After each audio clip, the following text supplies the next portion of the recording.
Welcome to No Secret Sobriety. I'm T. I've been sober 24 years, and I'm here to share my journey and support yours.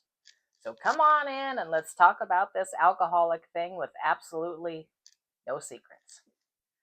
Well, today we're talking about the point in your recovery where you think, can I go back to that restaurant? Can I go back to that bar? Can I hang out with those friends that I have left behind?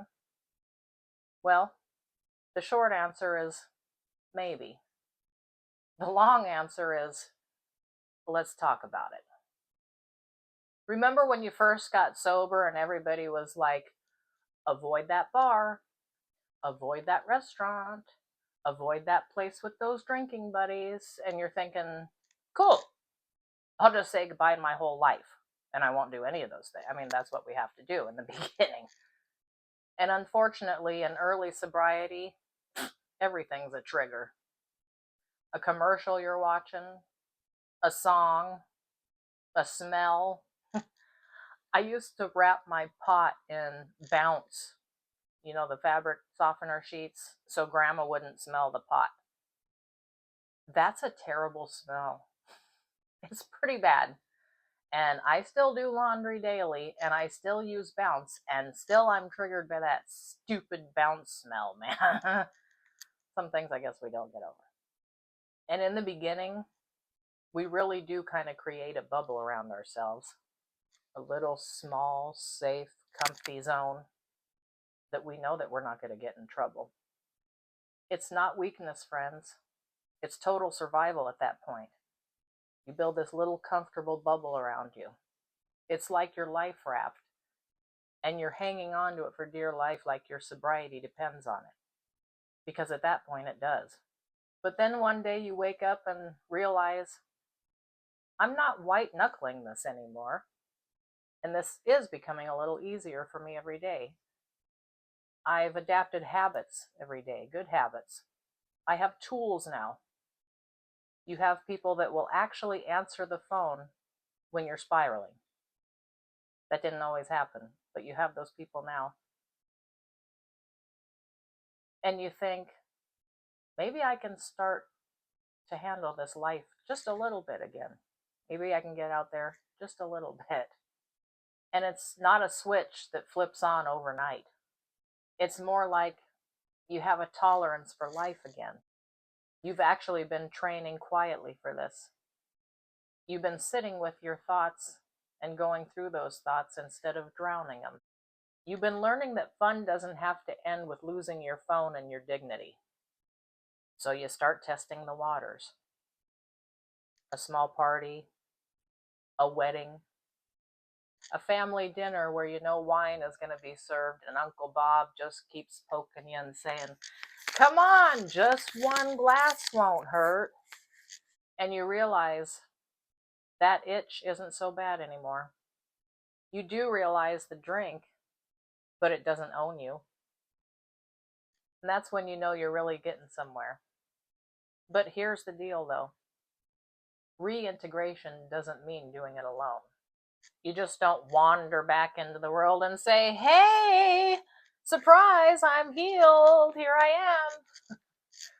No, it doesn't work that way. You have to have a plan. Text a friend or someone you trust the first few times you go out. Hey friend, I'm going out with so-and-so to such and such, and if you don't hear from me in a couple hours, I might be drinking. Actually, is it okay if I call you in a little while to check in?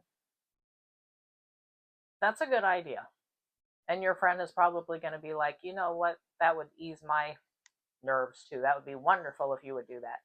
Having the right support system in place is very smart. You're not the same person you used to be, but you certainly still understand the struggles of addiction and know how powerful it can be. On a personal note, for me, I couldn't really even talk about alcohol for the first 5 years of my sobriety because I was just so guilt-ridden and ashamed of everything that I've done. But it got easier, it got better, and something happened. Then we started buying liquor stores, and I slung liquor and beer for many, many years. Didn't have a problem. And then I owned restaurants with bars where I was the bartender, and I had no problem. I've been slinging liquor for a long time. I'm usually the bartender at most of my parties. People will have parties. T, can you bartend for me? Sure, no problem. This may sound weird. Not all of us are the same. I have to say that again. Not everyone's the same in their sobriety. I think I'm very different. I don't know very many people that can do that. I don't even know if I would recommend it, but by God's grace, I'm able to.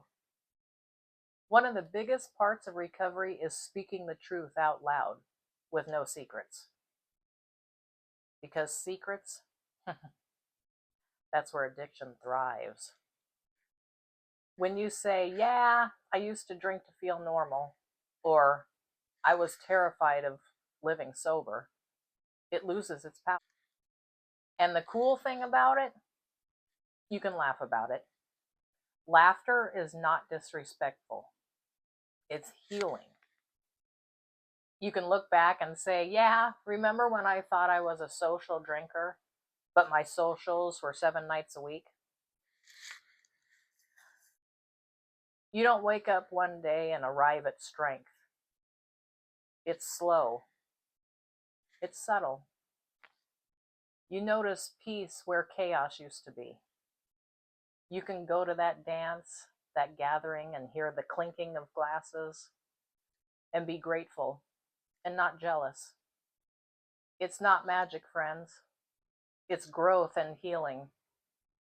And it's also proof that your hard work is paying off. So how do you know if you're ready to reintegrate? You don't. But you'll have some clues, and you'll feel it. You'll know when fear turns into confidence, and when your triggers turn into reminders of how far you've come. You're not avoiding life anymore. You're living it fully, intentionally, soberly. And if you can laugh at yourself along the way, even better. Because your journey doesn't have to be solemn to be sacred. If you like this video, please hit that like button. And if you didn't like the video, please hit that like button for me anyway. I'm just teasing, friends. You know I always say that. Maybe share this video with somebody you think needs it, or maybe subscribe to my channel. I appreciate you all. Take care.